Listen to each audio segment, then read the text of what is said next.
All right. Here we are once again.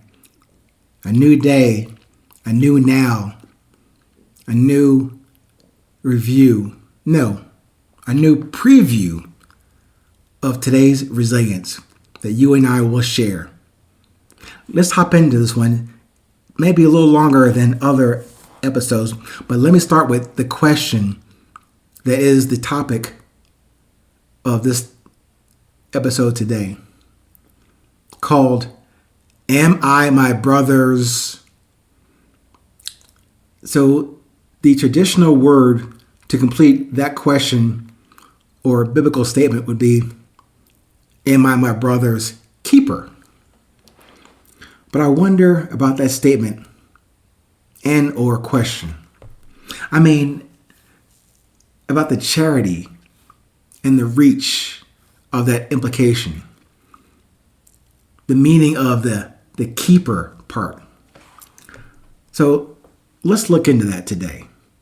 But before we do, I would like to substitute a few other options in the place of the word keeper. What about plumber?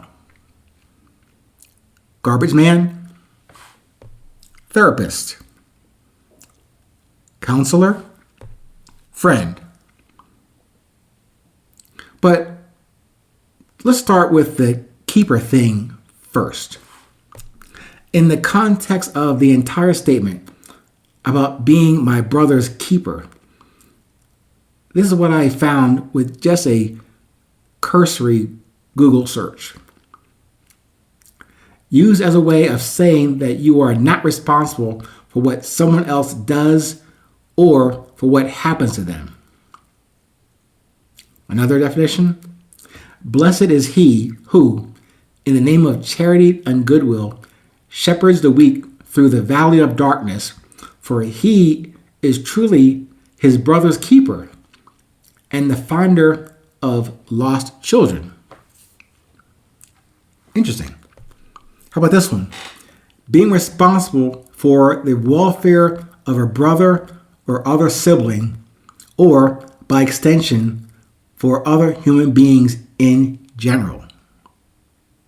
I could fall in line with one of those parameters or somewhere in between. I observe this question has a lot of open ends and open-ended points that we may not be able to close.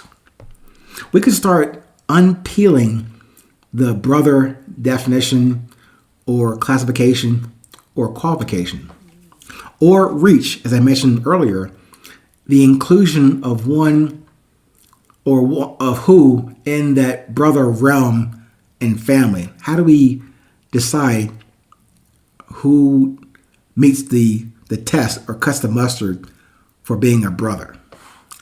As I said earlier, could we include in those examples the garbage man, the counselor, protector, plumber, fixer, for everyone who makes the cut as my brother?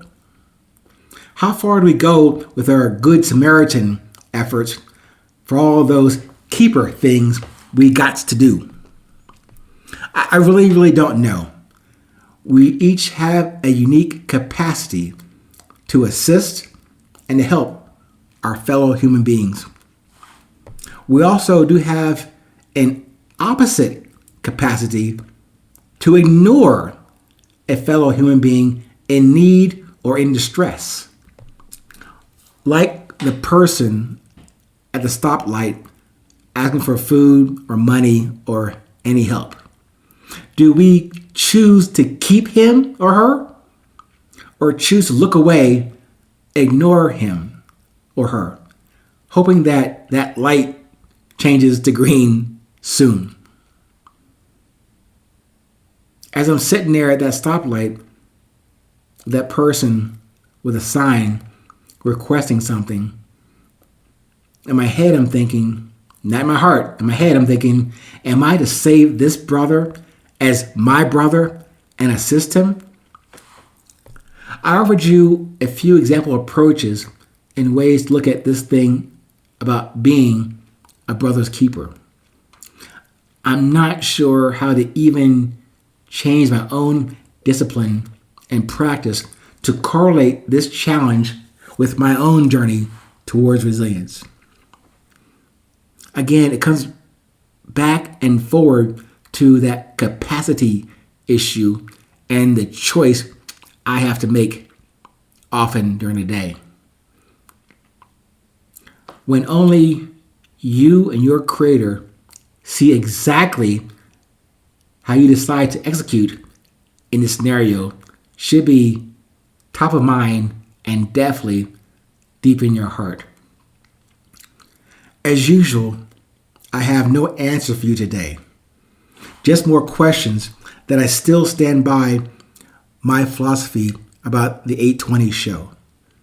That when you develop and voice or write out sincere, original, curious questions, the answers reside within those questions for you.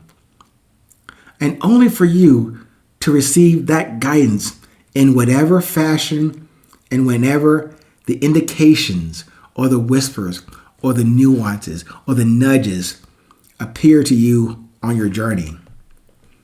I cannot put a nice tidy bow on this one about am I my brother's keeper. We could continue down this new path about the clear intention around this brother's keeper thing. Probably a million ways to look at this. But I kind of feel I should leave this question wide open for you to wrestle with after this discussion today. I'm hoping maybe you can offer a simple solution to this dilemma. But I will leave you also with this as a possible new starting point or new departure point. Am I my own keeper? Am I my own garbage man? Am I my own counselor? Coach? Am I my own fixer?